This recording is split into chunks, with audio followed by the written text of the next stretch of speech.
बिस्मिल्लाहिर्रहमानिर्रहीम। ये देखो यार, मैं बचा हुआ खाना खा रहा हूँ। बचा हुआ खाना बचा हुआ है। चलो मैं खाना खा।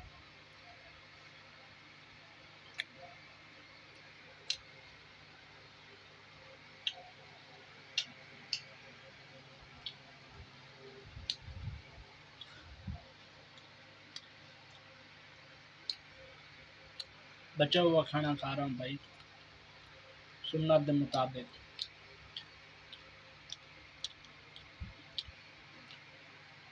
बचा हुआ खाना खाना चाहिए या नहीं?